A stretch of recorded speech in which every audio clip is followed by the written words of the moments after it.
Hello and welcome to the making of Second Chance Heroes by Eli Platt. This is just a brief look at the level, the beer level, the Healing Waters Brewery, while it was all in one piece before the level was split into two. So this was intended to be all one level at one point. You see there's no bridge here at the start, and the level is considerably less decorated than it was before. Well, maybe you can't tell, but it is. And so I'll just do a quick fly through. You start down here on the bridge. You come across the bridge where you had the option to go down or up. When you came up, you went across this bridge. Here you can see the bridge without any of the balloon carts next to it. So there's that. And the beer fountain's complete with the top of the beer fountain on it.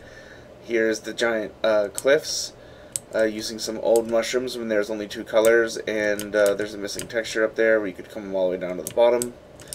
At one point, these jugs were just decorations and they weren't breakable, so there you can see where they were being used somewhat decoratively. Over this way is also when this level was made, there was only one barrel texture, so all the barrels are textured the same. And it looks like there's some missing pieces on this side, actually, where these are floating off in the air. But over here you can see it was after we had added this part. So this was probably made in preparation to split them apart, knowing that we were going to need this in both levels. So it was in here and then was divided in half after that room was built. Nonetheless, up here is where the amazing head is. And this long suspension bridge you can see also doesn't have the balloon carts on it anymore. And that island back here that I said wasn't originally part of the level is also missing. So coming across the top here where you fight the sewer ninjas, you head on down to this first platform, down to the second platform, and then you had the option to either go to the finish or take either of these two long tangents. This level also having been built before there was a jump pad. You'll notice there's no jump pad over here. And over on this side, there's no jump pad here and no jump pad here. And so that's pretty much all there is to it. Just an early look at the beer colony and what it was like before it was split into two different levels in all of its glory. Okay. Alright. Well, that should wrap things up for this video. And I'll see you next time.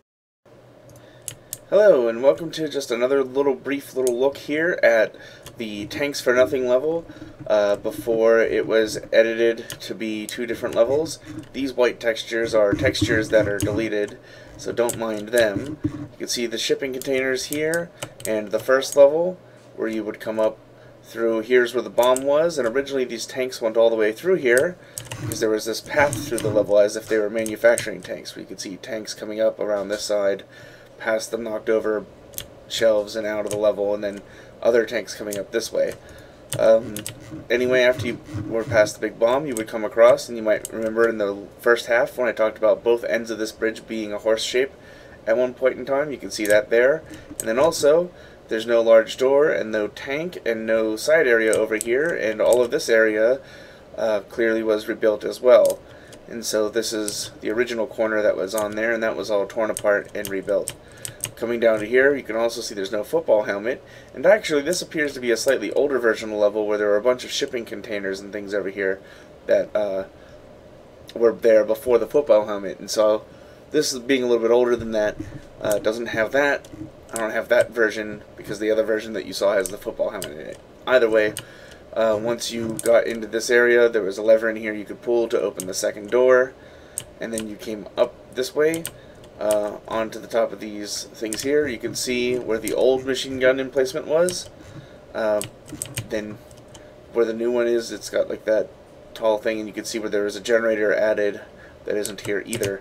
Coming down, this platform was originally very different, with a higher part and a lower part. Visually, I think it's a bit more interesting, but it didn't allow for the fight, so they took it out and let the Karate Klutz fight be there. Coming out to this side, there's no tank, but there is still a reward chest there. And over here, the pink denotes where you can walk. In the original level, you could walk all the way out where these bullet cases were instead. and the shelves are a bit shorter here as well, leading up to the final boss. There's that staircase that goes down behind it that I was talking about that no longer existed. And that is pretty much all there is to it, and this is just a short look at this, so I'm going to wrap things up. But there's that version of this level without any of those modifications made to it.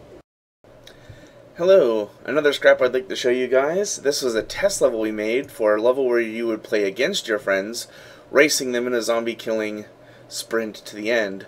We're actually inside the scripting editor right now. This level I completely scripted. There are no levels in the regular game that I completely scripted, although I touched and significantly rescripted a lot of most of the levels in the rest of the game. So, not that I wasn't a scripter. I did plenty of scripting and plenty of re-scripting and new and implementing encounters, but not one particular level was a level that I scripted from beginning to end, with the exception of this level.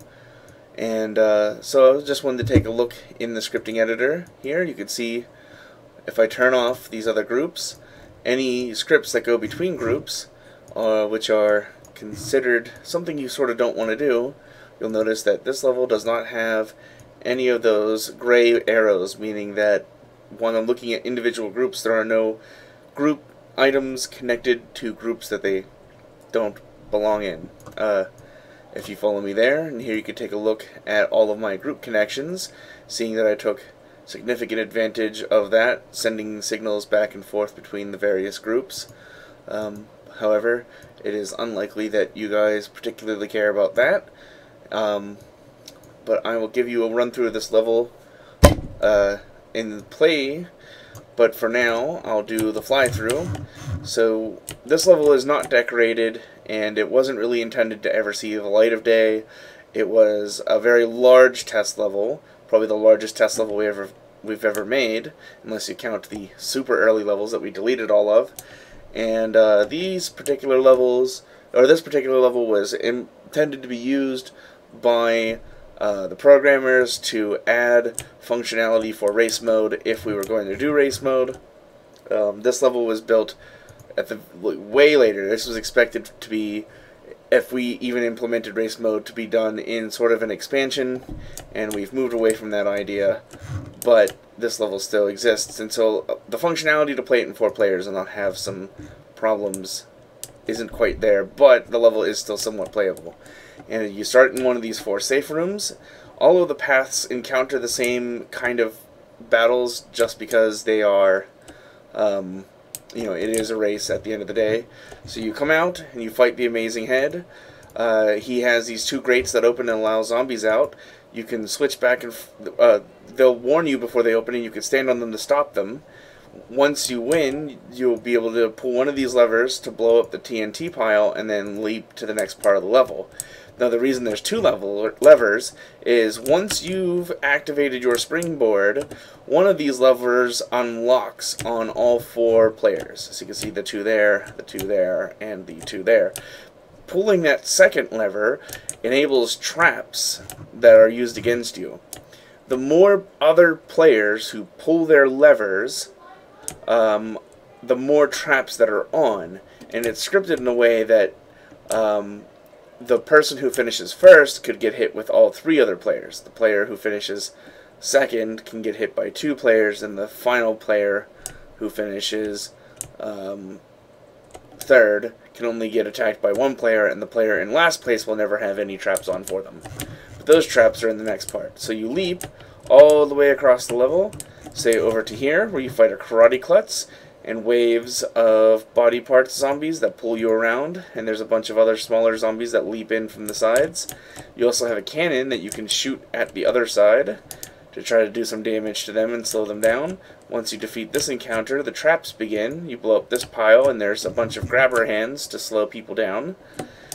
The second set of traps that turns on are these spike traps, so they have to contend with spikes during the cat lady fight. And last but not least, the third traps are the flamethrowers.